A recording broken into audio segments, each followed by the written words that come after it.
Assembleia de Deus, escritor e conferencista internacional. Vamos receber com muita alegria o pastor Josué Brandão, aplaudindo e glorificando bem forte o nome de Jesus.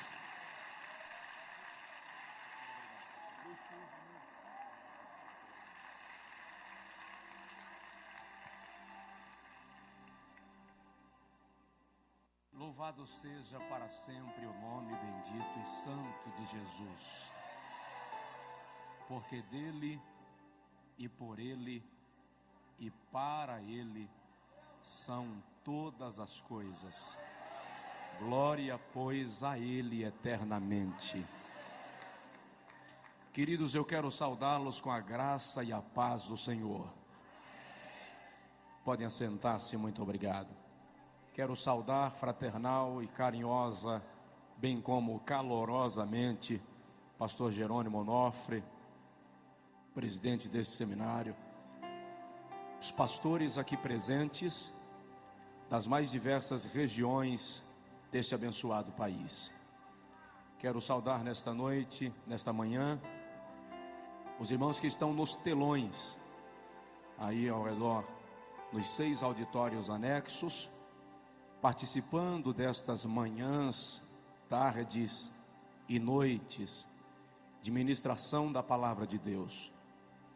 Quero nesta manhã apresentar o meu respeito aos mais diversos homens de Deus que já estiveram ministrando aqui ao longo deste seminário, desta conferência que começou no sábado. Foram muitos, e a cada um Deus usou segundo a sua misericórdia, segundo a disposição de cada coração. Deus continue abençoando pastor Jorge Linhares, pastor Silmar, pastor Marco Feliciano, pastor Abílio Santana, pastor Jerônimo, os outros pastores que ministraram, pastor Nelson Rocha, nosso amigo e companheiro, todos os pastores que ministraram aqui nesse seminário. Mão de Deus continue estendida sobre cada um. Eu gostaria que os irmãos me permitissem apresentar uma pessoa que é muito especial, mesmo porque Deus confiou a esta pessoa a responsabilidade de me educar, de formar meu caráter e de me ensinar nos caminhos de Cristo. É o meu pai, pastor Gervásio, está aqui. Eu agradeço a Deus pela sua vida. Vem, nos abençoe. Vem da Bahia, onde nós moramos e servimos ao Senhor, sim.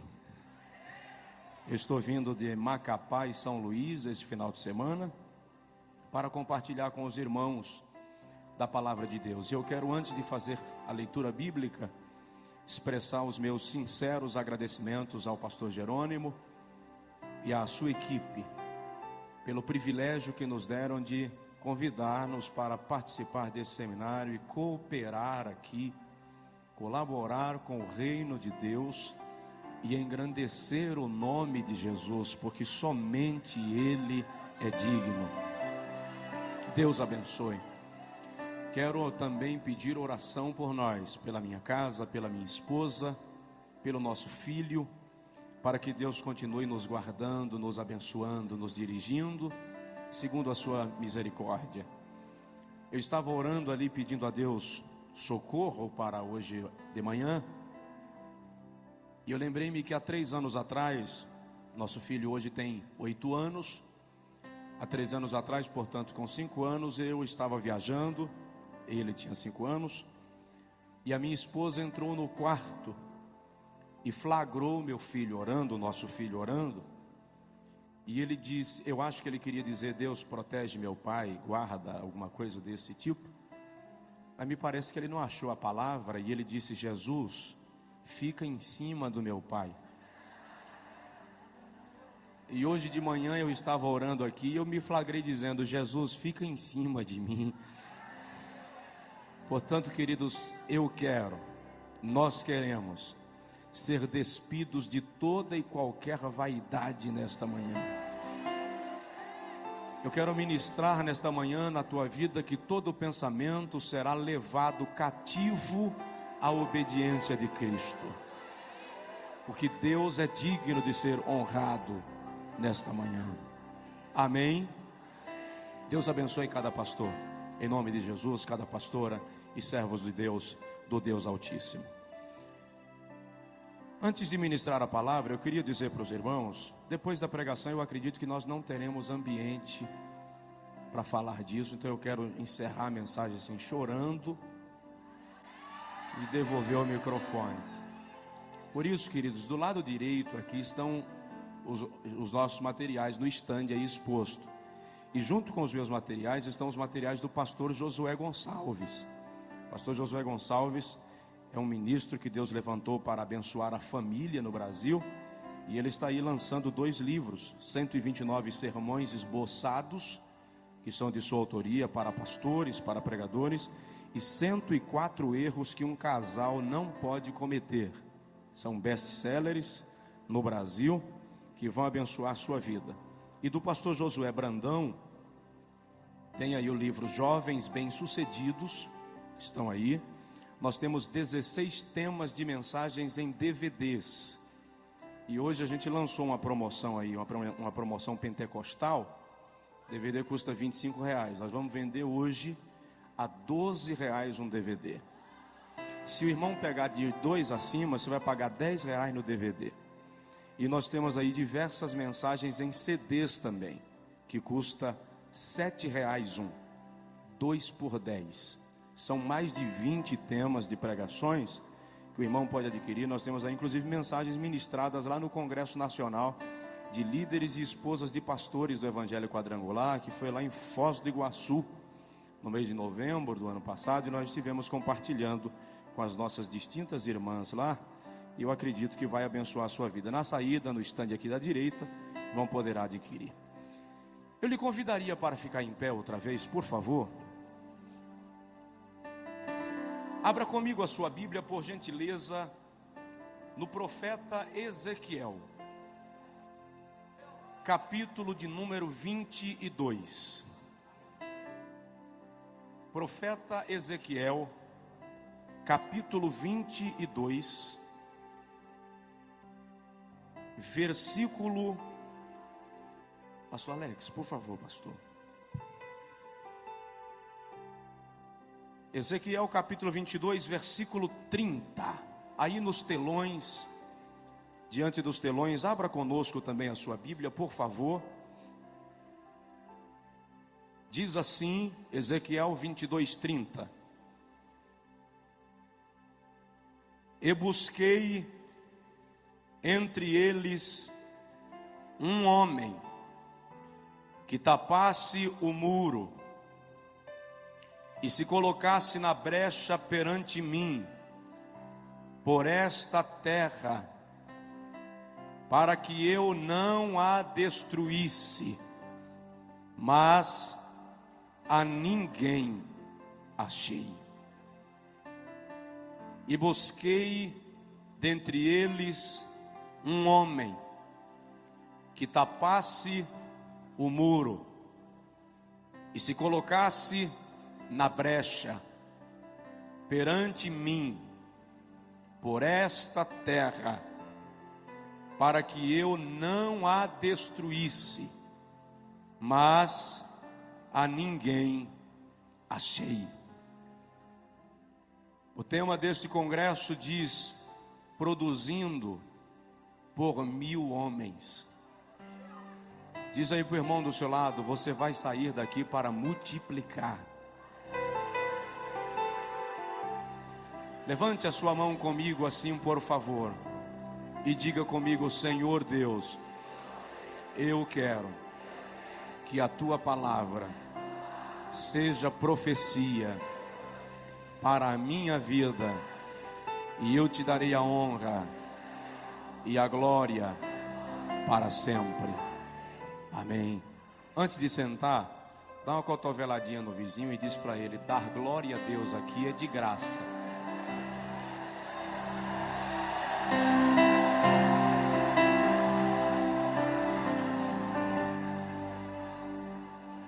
Pastor Alex, que esteve em contato comigo, pastor Germano, muito obrigado, amados. Deus abençoe. aí. Obrigado. Eu gostaria de, nesta manhã, refletir com os irmãos sobre o homem que Deus procura. O homem que Deus procura. O profeta Ezequiel exerceu o seu ministério entre os cativos de Judá, que estavam na Babilônia por conta dos pecados e falta de arrependimento da nação.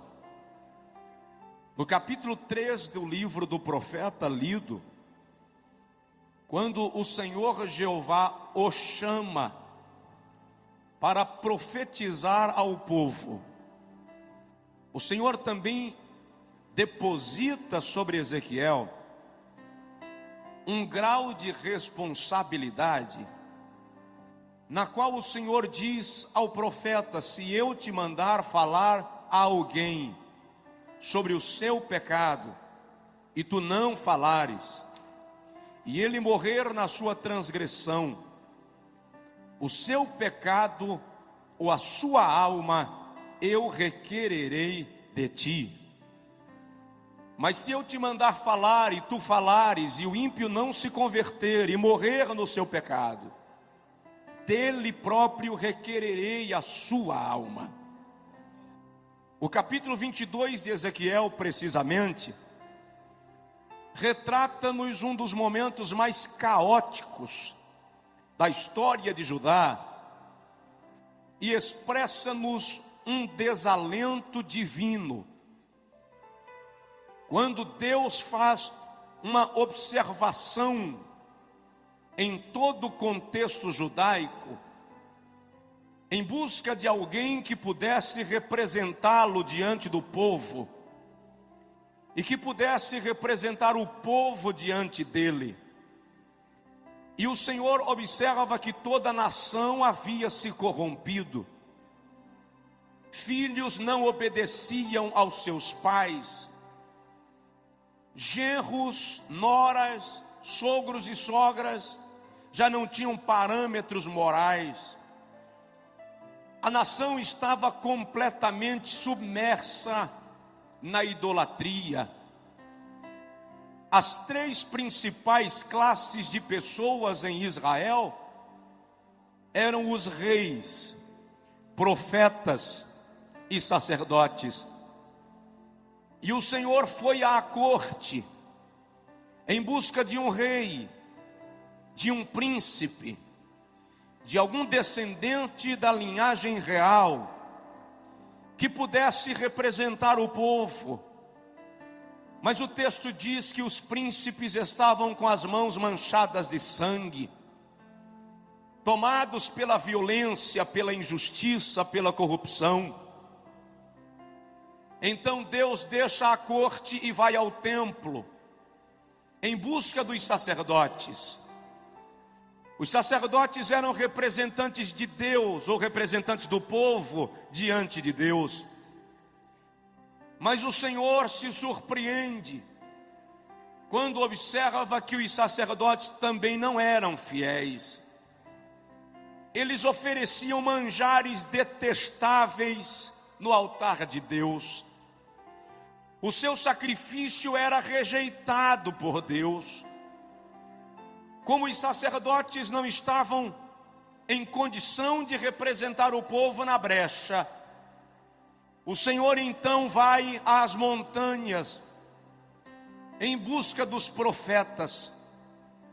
Enquanto os sacerdotes eram representantes do povo diante de Deus, os profetas eram representantes de Deus diante do povo.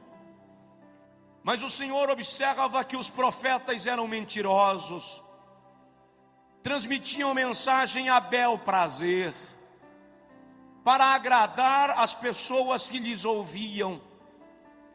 É quando o Senhor percebe que nem reis, nem sacerdotes, nem profetas estavam em condição, que ele cochicha com Ezequiel e lamenta. E diz: eu busquei entre eles um homem que tapasse o muro e estivesse na brecha perante mim por esta terra, para que eu não a destruísse, mas a ninguém achei.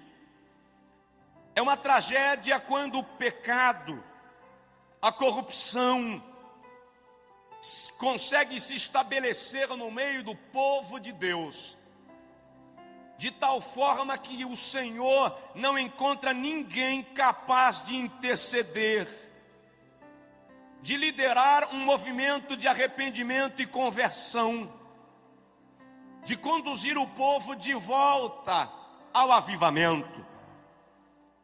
A igreja moderna está tendendo, está caminhando num rumo de secularismo, num rumo de vaidade e de pecado tão perigoso, que nós estamos começando a nos silenciar como aqueles homens de Judá.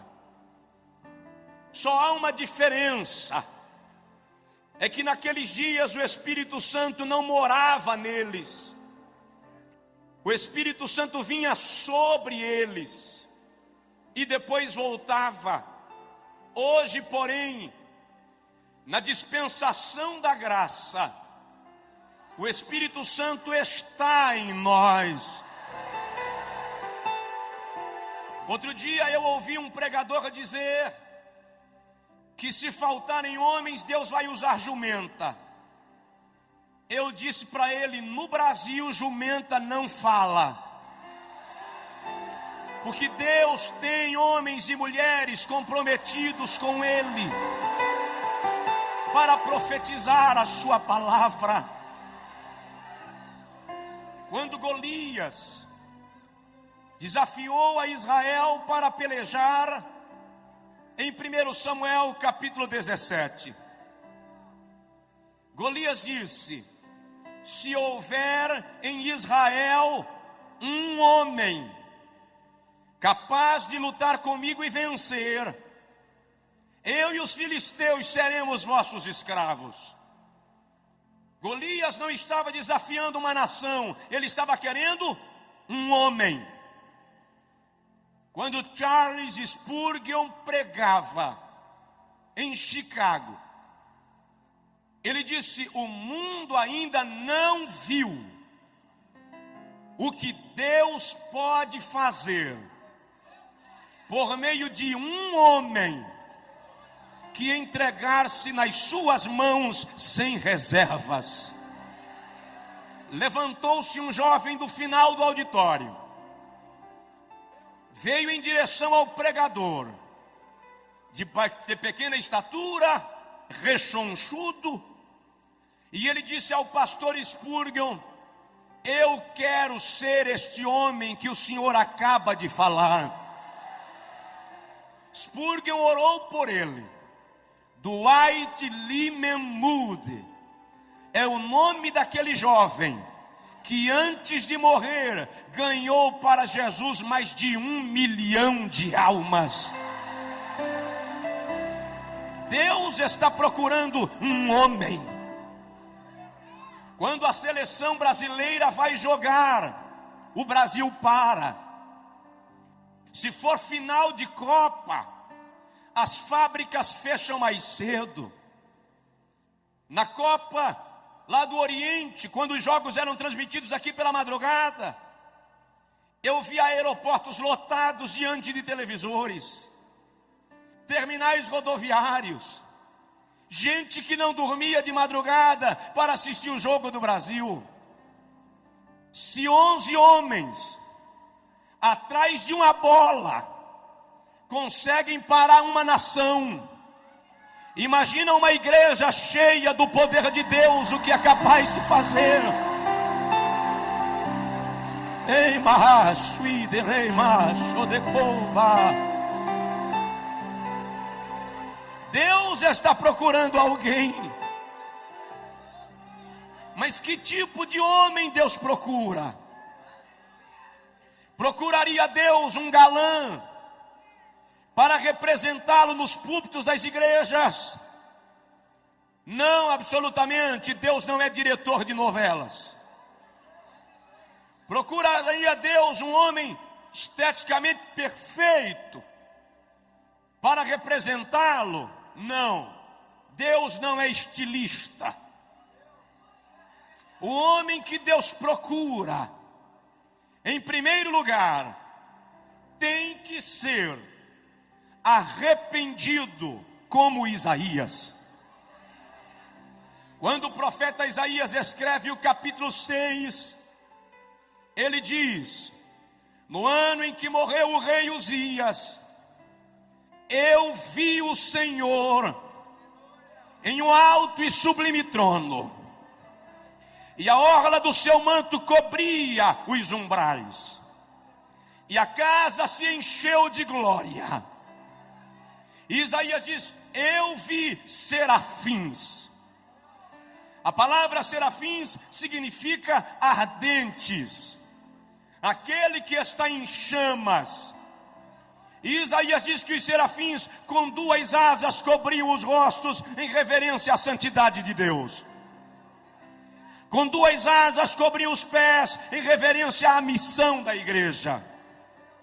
E com duas asas voavam numa disposição de servir. E diziam: Kodesh, Kodesh, Kodesh, Yahvé, Sabaoth, Santo, Santo, Santo, é o Senhor dos exércitos. Aqui e nos auditórios anexos do telão, levante a mão comigo, por favor. Vamos juntos. Santo, Santo, Santo é o Senhor dos exércitos.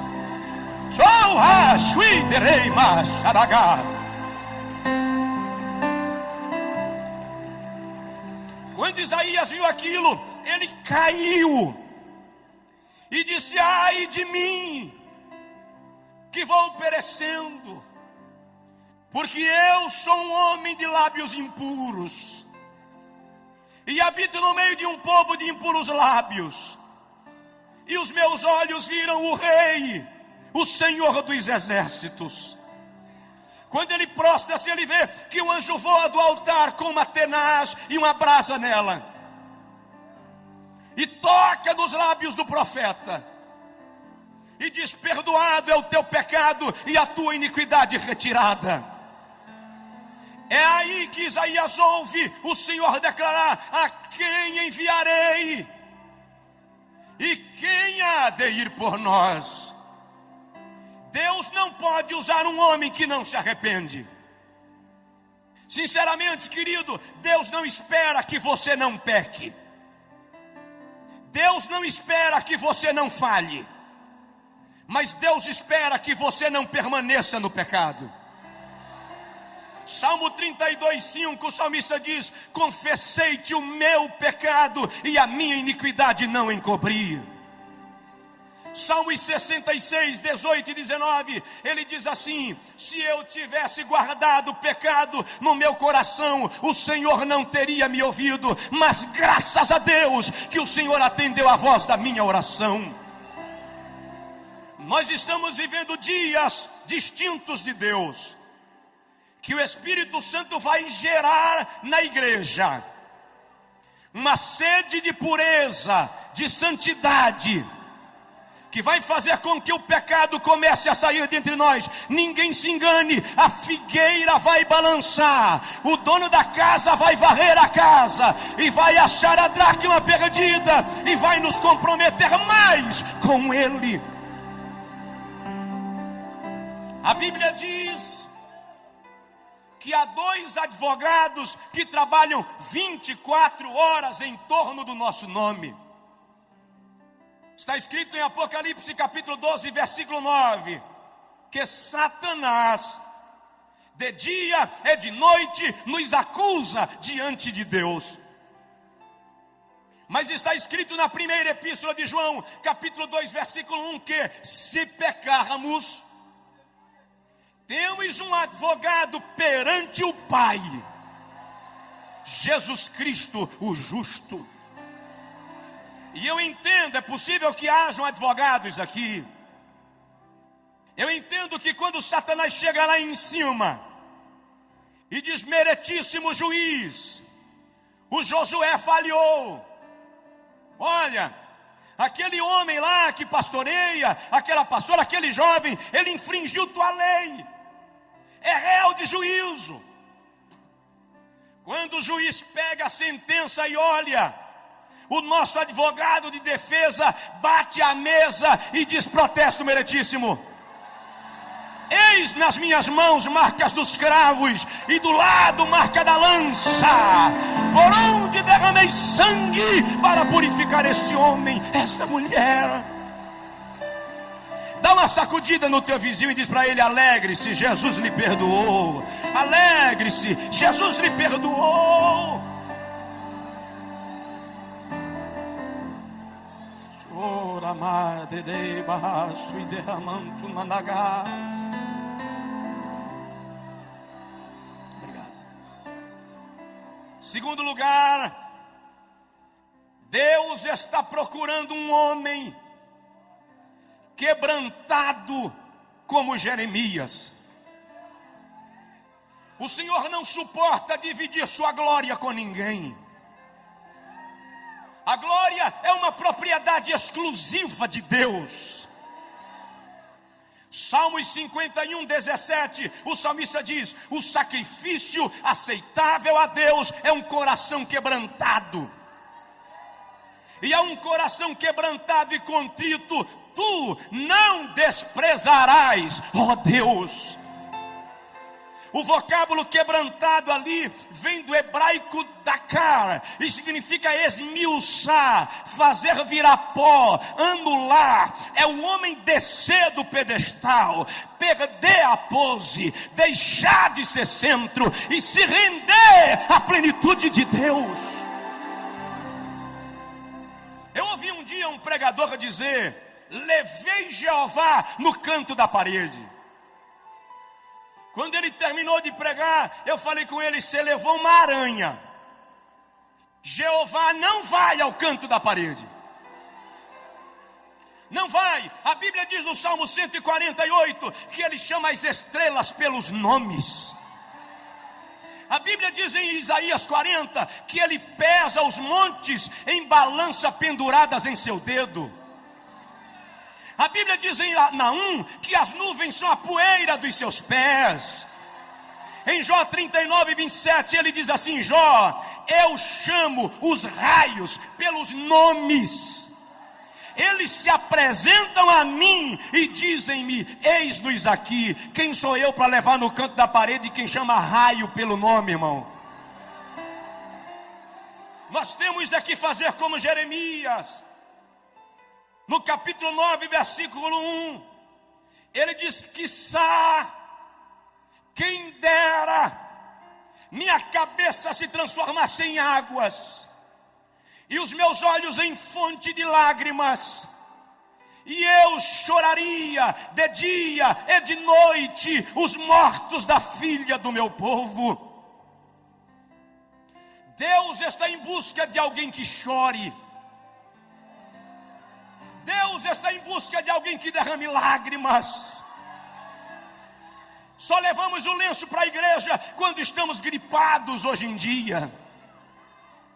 Mas a vontade de Deus é que nos ajoelhemos para chorar na sua presença. Em Ezequiel capítulo 9, Ezequiel teve uma visão. Ele viu homens armados entrando em Jerusalém. E Ezequiel ouviu quando o Senhor disse aos homens armados: matem homens e mulheres, velhos e crianças, não poupem ninguém. E enquanto os homens entravam em Jerusalém, Ezequiel viu alguém aparecer com um tintureiro na mão. E Ezequiel ouviu quando o Senhor disse aos homens armados: parem, esperem, até que sejam marcados com tinta aqueles que ainda choram no meu altar, depois matai o resto. Deus quer alguém que chore na sua presença, alguém que derrame a alma, alguém que perca o sono de madrugada para chorar por alguma causa. Deus está querendo alguém que mais do que fazer graça, se quebrante perante Ele, que mais do que falar de si próprio, experimente seu poder. Você pode não ser um grande pregador, você pode não ser conhecido nem na tua igreja, mas se você chora, Deus conhece você, e isso é o que importa. Oh, aleluia! Está na hora de chorar. Diz aí para o irmão do seu lado: Deus está procurando quem chora.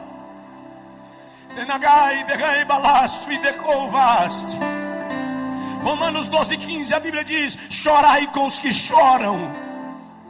Quantas vezes você está em casa e alguém precisa de oração e Deus quer você para orar? Minha esposa estava grávida, 8 meses de gestação. Na madrugada de 23 de agosto, ela acordou sentindo dores de parto. Eu levei-a ao hospital da pequena cidade onde morávamos na época, em 96. Quando eu cheguei lá, a chefe de enfermagem disse: pastor, tira ela daqui, leva para outra cidade vizinha, Jacobina, porque aqui não resolve. Quando eu cheguei lá, a médica que havia acompanhado o período pré-natal me disse: tem que interná-la agora. Enquanto eu preenchia a ficha de internamento, a bolsa do líquido amniótico rompeu. A hemorragia começou. Em menos de 30 minutos a médica me disse: eu preciso fazer um parto cesáreo para salvar a mãe, porque a criança já morreu. Não tem mais chance. Eu fiquei atônito. E ela disse para mim: você demorou a responder, já pensou na possibilidade de ficar viúvo? Eu disse para ela, com 22 anos, não. Fui para o carro que eu estava, ajoelhei no lastro e comecei a chorar. Enquanto eu chorava, eu disse a Deus: é a esposa e o filho, eu não aguento. De repente eu parei e disse para mim mesmo: eu não posso chorar agora, eu tenho que resolver. E eu voltei e disse à médica: faz o parto, mas faça o possível. É a esposa e o filho, é o fígado e o coração. Eu não tenho 2 de cada, só tenho um. 11h30, minha esposa entrou no centro cirúrgico e eu não podia orar. Eu media os corredores da clínica, mas a 200 quilômetros, Deus levantou uma irmã que preparava o almoço e disse para ela: Deusa, deixa o almoço queimar e vai orar por Josué, porque grande é a luta. Eu disse para ela, depois que ela desobedeceu, Deus mandou ela deixar o almoço queimar, e ela desligou o fogo. Mas ela foi orar, e enquanto ela clamava, orava, o Senhor disse: clama, porque grande é a angústia. 2h25 da tarde, o Senhor falou com a irmã Deusa: levante, que eu já fiz o milagre. 2h30, o pediatra saiu do centro cirúrgico e ele não falava, ele gritava, ele dizia assim: Deus está nesse lugar, Deus fez um milagre, Deus fez um milagre. Eu perguntei: doutor, como é que está minha esposa? Ele me segurou e disse: eu estou te dizendo que Deus fez um milagre, a tua esposa está bem e o teu filho fora de perigo, porque Deus é fiel. Chora. Anteontem em São Luís, uma irmã me disse: pastor, já pensei 2 vezes em largar meu marido. Eu disse: não larga não. Ela disse: por que vocês só dizem não larga não? Eu falei com ela: porque chorar resolve. Chora na presença de Deus. Terceiro lugar, Deus está procurando um homem obediente como Abraão. Gênesis capítulo 12, versículo 1. O Senhor aparece a Abraão, e diz: sai-te da tua terra, da casa do teu pai, do meio da tua parentela, para a terra que eu haverei de te mostrar. E eu engrandecerei o teu nome, e te abençoarei, e tu serás uma bênção. E abençoarei os que te abençoarem, e amaldiçoarei aos que te amaldiçoarem. E em ti serão benditas todas as famílias da terra. Gênesis 12 diz: partiu, pois, Abrão conforme o Senhor lhe ordenara. Quer saber de uma coisa? O grande problema da religiosidade é que ela está formando crentes de sacrifícios e não crentes de obediência. Por qualquer problema, eu quero pagar o preço. Eu faço uma corrente de 7 semanas. Eu faço 7 vigílias. Por qualquer coisa, eu faço uma campanha de jejum. Não pelo prazer, pelo sacrifício. E depois tem irmão que diz assim: eu recebi porque paguei o preço. Se fosse para eu pagar o preço, o Calvário não existiria. Quem pagou o preço foi Jesus. Tu recebes pela graça. Eu não estou dizendo para você não jejuar, não. Jejue. Faça campanhas de oração, faça corrente, não tem problema. Mas não faça pelo sacrifício, faça pelo prazer de estar na presença de Deus. Faça pelo prazer de se comungar com Deus. O outro problema hoje é que muita gente que quer obedecer a Deus está querendo garantias palpáveis, está querendo saber qual vai ser o retorno. E nesta noite eu quero lhe dizer, desta manhã, que Deus não dá garantias palpáveis a ninguém. Obedecer a Deus é questão de fé. Se você crê nele, ele cuida de você. Dá uma olhadinha no teu vizinho e diz para ele: obedeça. Irmão, se Deus lhe mandar sentar, nem olhe se tem cadeira, sente. Se Deus lhe mandar ir, vá, porque Ele vai contigo. Homens obedientes como Abraão. Em quarto lugar, Deus está procurando homens, além de arrependidos como Isaías, quebrantados como Jeremias, obedientes como Abraão. Ele está procurando homens restaurados como Pedro. Não funciona, querido, maquiar a vida espiritual e se apresentar como se fosse teatro. A vida cristã não pode ser movida de atrizismo, de representação, de hipocrisia. A vida cristã não pode ser como carro velho, enferrujado, de pneu liso, motor batido, que você reforma a chaparia, pinta o carro, coloca pneu novo e deixa o motor queimando óleo. Eu posso até enganar você com a minha aparência, mas eu não poderei enganar aquele que conhece e sonda os corações dos homens. É por essa razão que Deus quer nos restaurar de dentro para fora. Eu lembro agora de um grande amigo de Jesus, Pedro. Pedro falhou feio com Jesus. Jesus estava sendo julgado e Pedro estava se aquecendo lá fora. De repente alguém olhou para Pedro no meio do círculo e disse: você parece com o Nazareno. Pedro disse: nunca ouvi falar. Saiu para o vestiário. Quando chegou lá, a empregada de Pilatos, arrumando os armários, olhou para Pedro e disse: eu acho que já vi você andando com o Nazareno. A Bíblia diz, Lucas diz, que Pedro saiu resmungando, reclamando. Eu imagino Pedro nervoso, dando tapa na parede. Enquanto ele passou reclamando, alguém disse: a tua fala te condena. Crente até nervoso parece crente. Lucas diz que quando Pedro negou a terceira vez, só Lucas dá esse detalhe, ele diz que Jesus olhou para Pedro. Jesus não disse nada, apenas olhou para Pedro. O olhar de Jesus arrebentou Pedro. E Pedro foi chorar amargamente. Andei com ele 3 anos e o neguei. Eu caminhei sobre as águas. Fui eu quem tirei a moeda da boca do peixe. Como é que eu posso ter negado? E Pedro chora.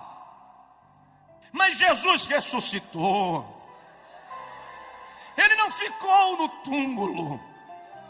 Quando Jesus ressuscita, Marcos 16, as mulheres vêm, voltam correndo com a notícia, e Maria Madalena fica lá. De repente aparece o mestre e diz Maria, e ela diz Rabi, Rabone, Raboni, mestre, meu mestre, meu bom mestre.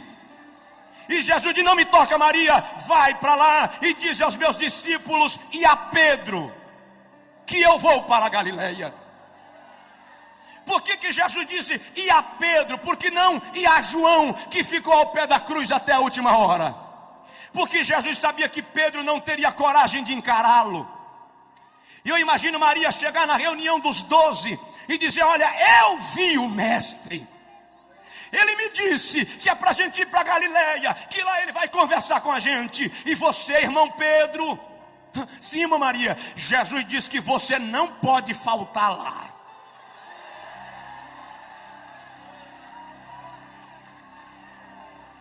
Em João capítulo 21, quando Jesus chega à beira do mar da Galileia, Pedro e João estavam pescando.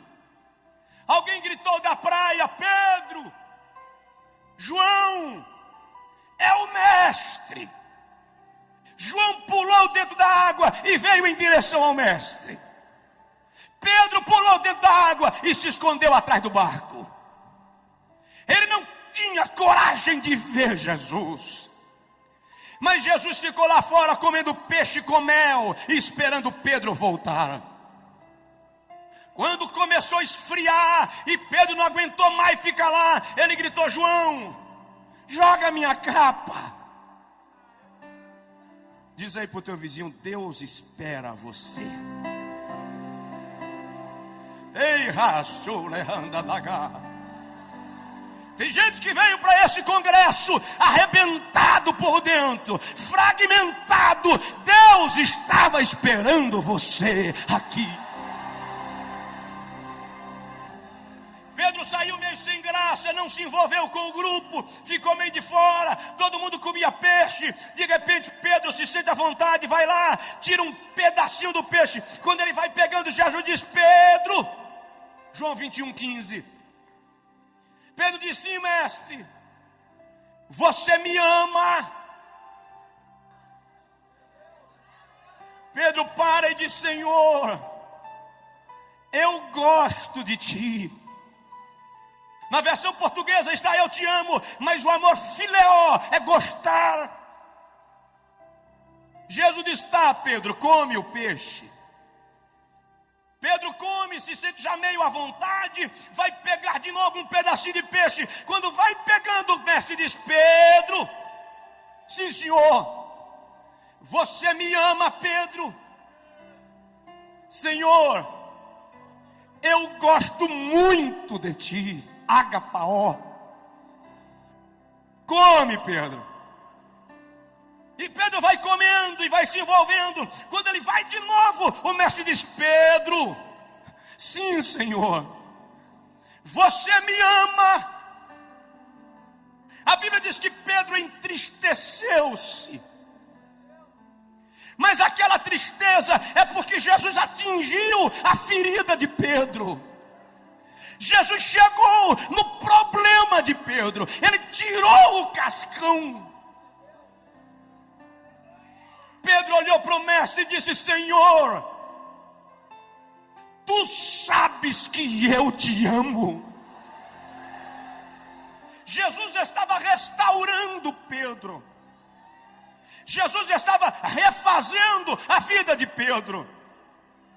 Depois é Pedro que aparece em Atos 3,19, num dos versículos mais belos das pregações de Pedro, quando ele diz: convertei-vos, e virá os tempos do refrigério. Tempo de refrigério no original grego é tempo de restauração. Deus não lhe chamou para viver despedaçado e no prejuízo da fé. Ele quer restaurar a tua vida. Deus quer restaurar as tuas emoções, curar a tua alma. Esposa, tu que viestes ferida e Satanás te convenceu que os homens são todos iguais, ninguém presta, eu vim te dizer nesta manhã que o Espírito de Deus quer curar o teu coração. Ele quer te fazer voltar para casa abençoada. Levante a sua mão assim comigo, por favor, aqui nos telões, e diga comigo: Senhor Jesus, eu quero ser um instrumento de restauração. Se for possível, coloque a mão no ombro do irmão do seu lado, ou pegue na mão dele e dê uma palavra profética de vitória, de restauração, de milagre na vida desta pessoa, porque tu não vais sair daqui do jeito que viestes. É tempo de restauração. Deus está procurando homens restaurados. Deus está querendo mudar você. Oh, rai de coi de racho e derramandagare bagai. Deus vai restaurar teu lar, restaurar tua família, restaurar a tua vida, quebrar as barreiras. Eu lembro agora de Jó, de como Satanás arrebentou com a vida de Jó. A Bíblia diz que as jumentas foram queimadas, as ovelhas foram queimadas, os jumentos foram levados pelos caldeus, os camelos pelos sabeus. Jó ouviu e não tem problema. Enquanto morre vaca, você recupera. Enquanto morre jumento, você recupera. Mas de repente alguém chega e diz: Jó, os teus filhos. Jó pergunta: o que tem os meus filhos? Satanás mexeu na vida de Jó onde não podia mexer, nos filhos. Olha Jó, eles estavam na casa do irmão mais velho. Veio um redemoinho com um terremoto e derrubou a casa. Os teus filhos morreram. Até ali Jó aguentou. Mas quando disseram: teus filhos morreram, não deu mais. Coração de pai e mãe não aguenta isso, irmãos. O texto da língua portuguesa diz que Jó prostrou-se a adorar, e adorou. Mas não é só isso. O texto original é o seguinte: quando disseram teus filhos morreram, Jó caiu. Não é que ele prostrou-se para adorar, não. É que as pernas não se firmaram, não deu para ficar em pé. Ele desmaia. Quando Jó desmaia e alguém tenta reanimá-lo, Jó abre os olhos e diz: o Senhor me deu, o Senhor me tomou, louvado seja o nome do Senhor.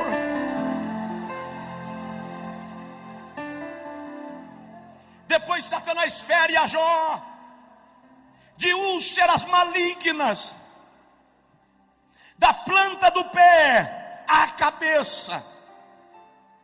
No capítulo 6, Jó diz que até na sua boca haviam tumores purulentos. De repente Elifaz chega e diz: Jó, eu tive um sonho pavoroso. Eu vi um bicho, Jó. A fisionomia eu não discerni, mas era um vulto. Capítulo 8. E eu me amedrontei, e os meus cabelos se arrepiaram. Quando Satanás viu que Jó não blasfemaria, ele disse ao anjo da morte: ronda Jó, Não tem macho que não estremeça quando o gelo da morte lhe bate o corpo.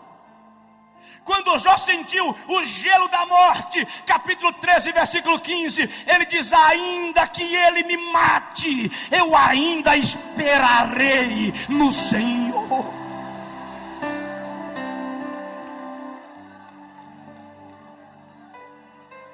Os amigos de Jó chegaram e disseram: Jó, você pecou. Você deve ter feito algo grave para estar nessa situação. E eles começam a discorrer sabedoria.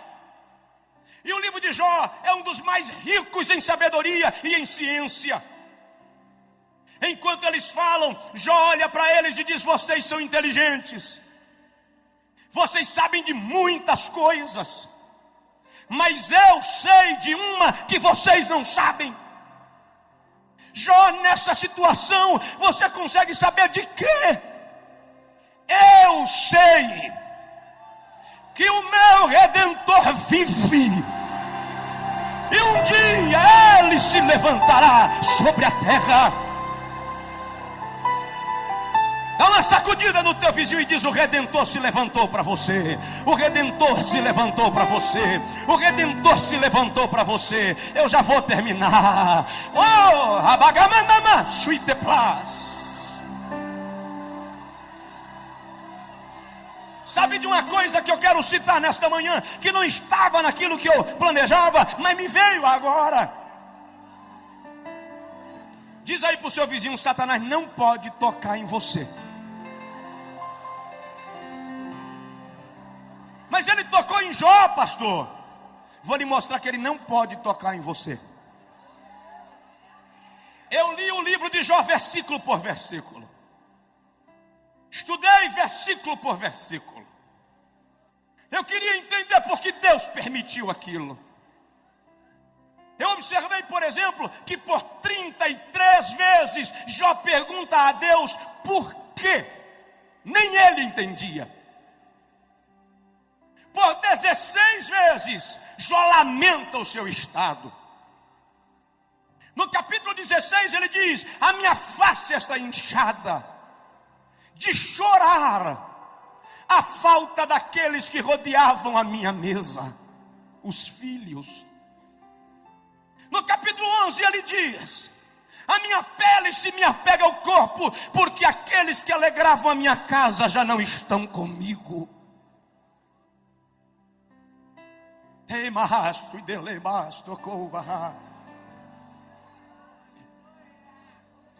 Mas no livro de Jó só tem uma reclamação.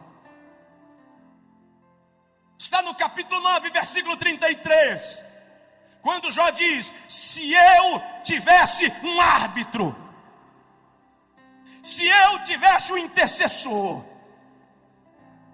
se eu tivesse um sacerdote que julgasse a minha causa diante do Todo-Poderoso, eu não estaria assim.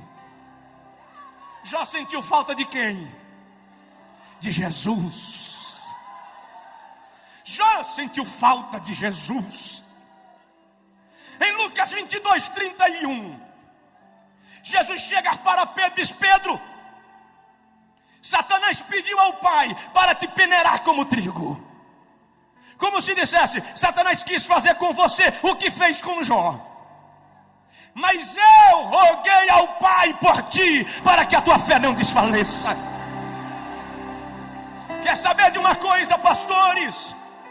Quando Satanás chega lá em cima e diz: Jeová, eu quero dar uma sacudida no pastor Jerônimo, eu quero dar uma balançada no Josué, eu quero pegar aquela pastora e passar rasteira nela, Jesus atravessa na frente e diz: Pai, ele não, Pai, ela não, porque são meus e eu tenho compromisso com eles. Fica de pé, por favor, em nome de Jesus. Lei, Pai, derramai, decova, xaragalabagobe, cachute, plast. Dá um abraço no teu vizinho, se possível, um aperto de mão, e diz para ele: Satanás não vai tocar em você. Satanás não vai tocar em você. Satanás não vai tocar em você. Oh, rei, nos telões, nos auditórios anexos, é tempo de restauração, é tempo de vitória.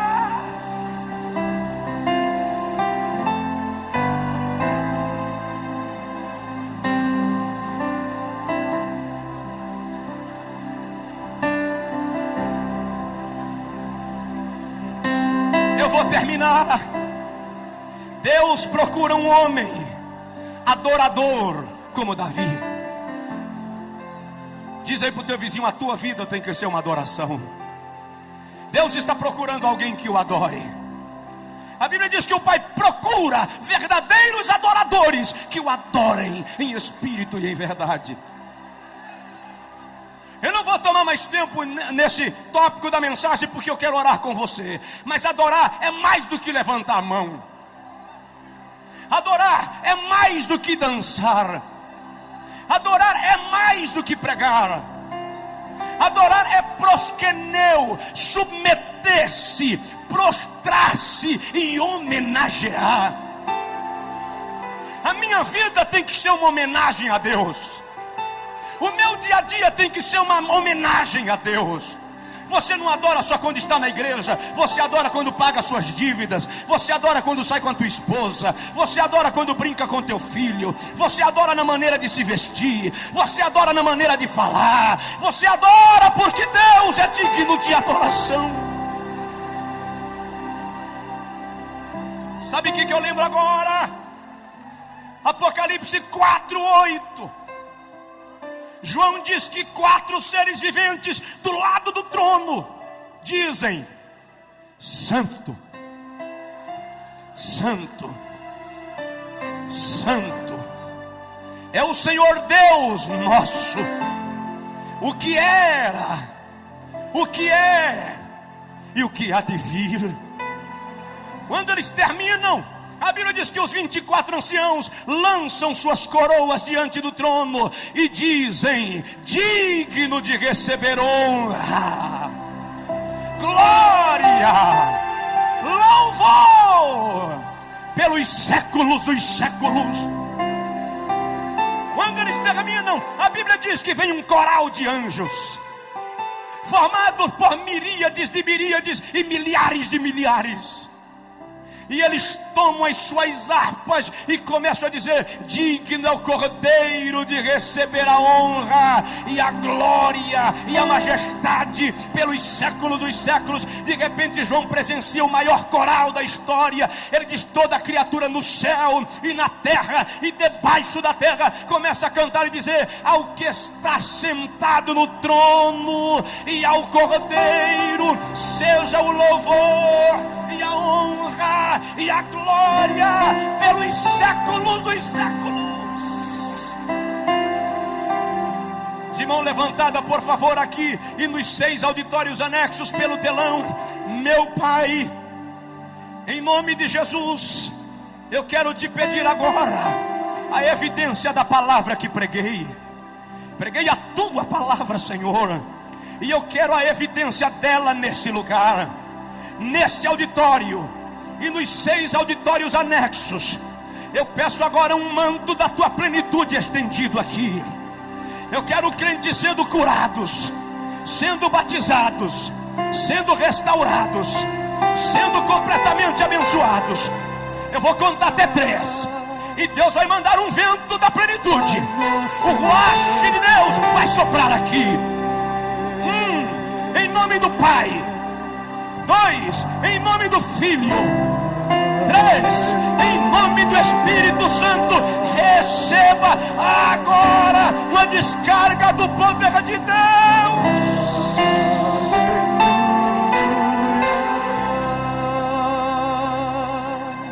Pai nosso Deus, Era bagai, de quem o te faça da garabagá.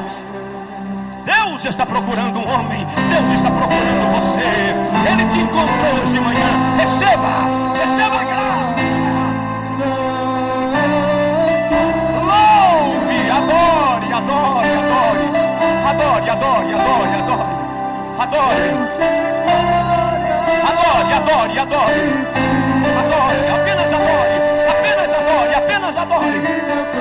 Tem gente que não está aguentando o poder de Deus, está ajoelhando, está caindo, está se prostrando. Lá nos auditórios anexos, pelo telão, receba a plenitude do Espírito de Deus na sua vida. Receba o Espírito de Deus enchendo sua vida.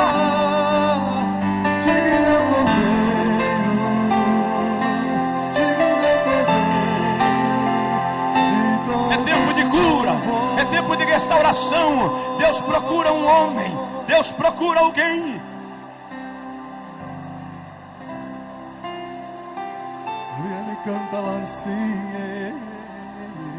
Quem pode, cante, toda a igreja. Aleluia. Todo auditório aqui e nos anexos, comece a exaltar. O Pai procura verdadeiros adoradores.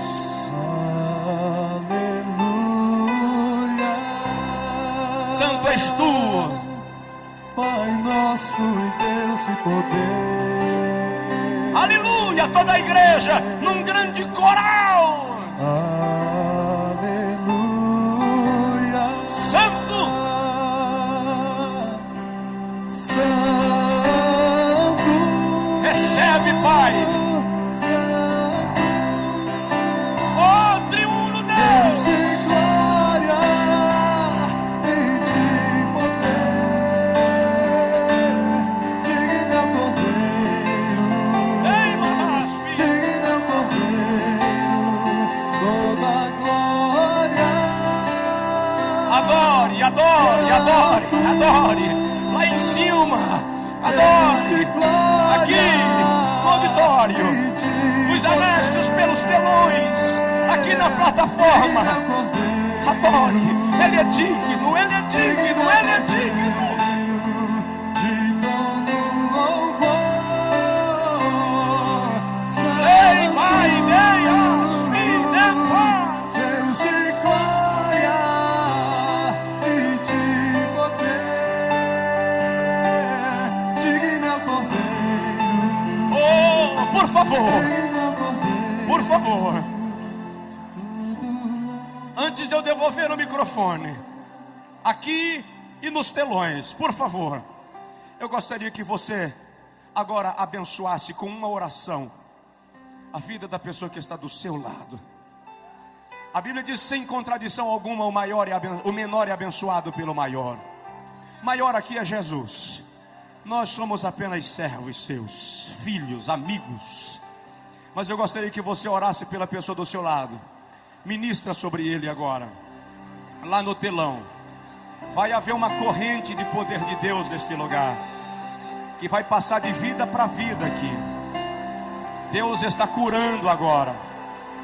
Tem gente aí que está recebendo cura divina agora. Você vai sentir a mão de Deus tirando a enfermidade do teu útero. Vai sentir a mão de Deus tirando a enfermidade do teu corpo, do teu coração, da corrente sanguínea. Aleluia, pastor Jerônimo, pastores que coordenam esse seminário, a plenitude de Deus continue sobre as vossas vidas. A unção de Deus continue sobre vós. Pastores que ministraram nesse seminário, os que ainda estão aqui, os que já foram, a mão de Deus continue sobre vocês. Os que ainda vão ministrar, a graça de Deus venha sobre a vossa vida. Pai nosso e Deus. Ei, barabadagachei de remassa da bagai. Aleluia, pastor Flamarion. Anibedagachei de randagabarrandagai. Adore, adore, adore, adore, adore, adore, adore, adore, adore. Santo, Santo, Deus de glória e de poder. Digno é o Cordeiro, digno é o Cordeiro de todo louvor. Santo,